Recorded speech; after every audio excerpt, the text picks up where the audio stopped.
نے اس مسجد کو پایا تھا جس کے متعلق اعلان یہ ہو رہا تھا کہ مسلمانی فوج کے بموں نے اس مسجد کو شہید کیا ہے اور 50 نمازی صبح 8 بجے نماز کی حالت میں یہاں مار دیے گئے ہیں. اندازہ فرمایا آپ نے کہ یہ کیا کرتے تھے اور خود ہندوستان میں کیا حالت ہے مساجد کی. یہ میرے سامنے ہندوستان کا اخبار مدینہ ہے. اس کے اندر ایک بڑی دلچسپ چیز لکھی ہوئی ہے. لدھیانے سے ایک اخبار ان کا نکلتا ہے, ترجمہ مسٹر امر داس بھاٹیا اس کے ایڈیٹر ہیں. اس اخبار کی ایک پوری توقی کے ساتھ اس میں یہ خبر شائع ہوئی ہے. وہ ترجمان صاحب جو ہندوؤں کے ترجمان ہیں, بھاٹیا اس کے ایڈیٹر ہیں, وہ کہتے یہ ہیں کہ صاحب فلاں محلے میں جو ایک مسجد تھی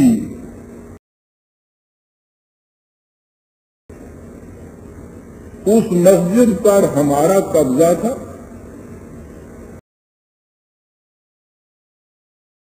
اور فلاں سکھ جو ہیں انہوں نے اس کا ایک کمرہ, ہربنس سنگھ ان کا نام ہے سکھ کا, اس کا ایک کمرہ ناجائز طور پر اپنے قبضے میں کر رکھا تھا. ان کا قبضہ مسجد کو بالکل جائز تھا اور اس سکھ نے ان کے مقبوضہ مسجد کے ایک کمرے پہ ناجائز قبضہ کر رکھا. کہا ہے کہ جب وہاں محلے کے ہندوؤں نے کوشش کی کہ ان کو بے دخل کیا جائے تو اس ہربنس سنگھ نے یہ مسلم وقف بورڈ وہاں کوئی بنا ہوا ہے,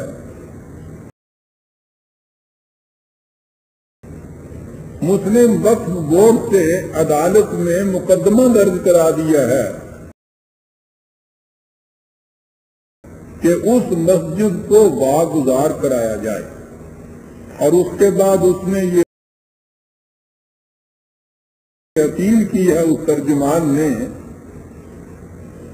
کہ صاحب ذرا سوچئے تو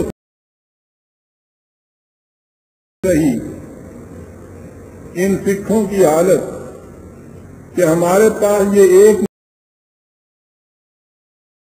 مسجد ہے, ایک کمرے سے بھی کم, اس کے خلاف تو یہ مقدمہ کر رہے ہیں. یہ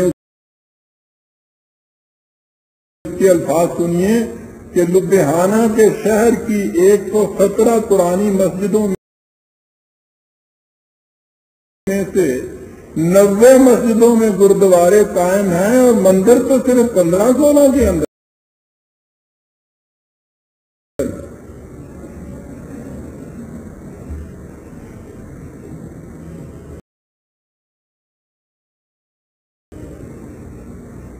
اور فرمایا جوڑیاں کی مسجد پر ایک افسانوی بم گرنے سے طلسم ہوش و ربا کے انداز کے جو 50 شہید ہوئے ہیں ان پہ واویلا مچایا جا رہا ہے. ریڈیو بھارت کے ریڈیو سے جن کے اپنے ہاں کی حالت ایک اخبار کی ایک خبر کے مطابق لدھیانہ کی 117 پرانی مسجدوں میں سے 90 میں گردوارے ہیں, 15-16 میں مندر ہیں اور باقیوں میں رہائشیں ہیں. مسجد تو وہاں ایک بھی داخل نہیں ہے. وہ کہتے سیکولر اسٹیٹ, یہ تھی وہ سیکولر اسٹیٹ جو ہندوستان میں بننے والی تھی.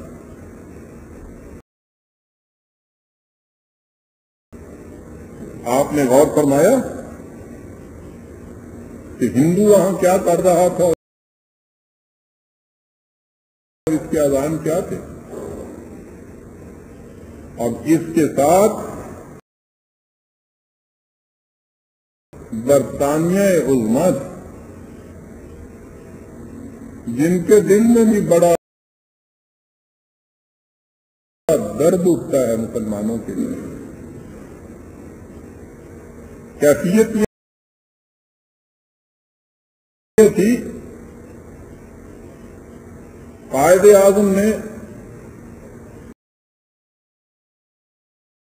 مسلم لیگ کانفرنس اکتوبر 1938 میں جو منعقد ہوئی،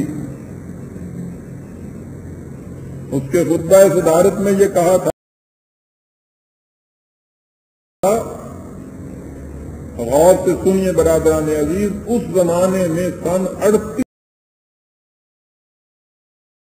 میں کیا کیفیت تھی اور اس مرد دورن دیش کی نگاہوں نے کیا چیز بھانپ لی تھی۔ کہا یہ کہ ہندوستان کے مسلمانوں کو برطانیہ نے بھیڑیوں کے حوالے کر دیا ہے، ہم دونوں سے لڑیں گے۔ مجھے معلوم ہے کہ برطانیہ سے وہی بازی لے جا سکتا ہے جس میں قوت ہو، ہم بازی نہ لے جا سکیں گے، سر تو دے سکیں گے۔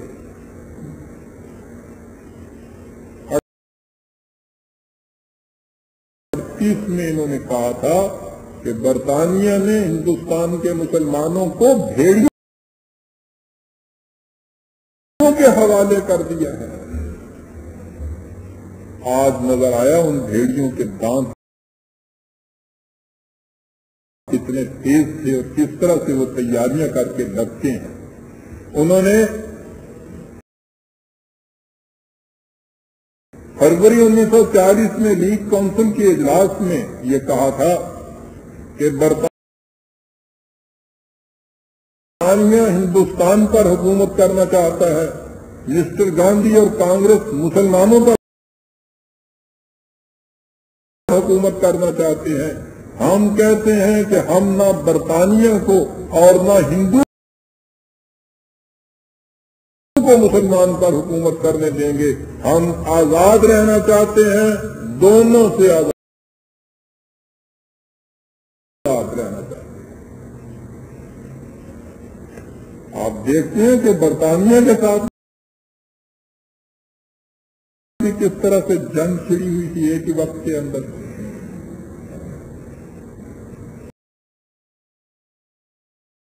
مارچ 1939 کا ذکر ہے، مرکزی اسمبلی میں ایک بل پاس ہوا تھا، پیش ہوا تھا، جس میں مسلمانوں کے مفاد کو بری طرح سے قربان کیا جا رہا تھا۔ قائد اعظم نے اسمبلی کے ہال کے اندر یہ تقریر کی تھی اور کہا تھا کہ میں انگریز اور ہندو دونوں کو متنبع کر دینا چاہتا ہوں کہ تم الگ الگ یا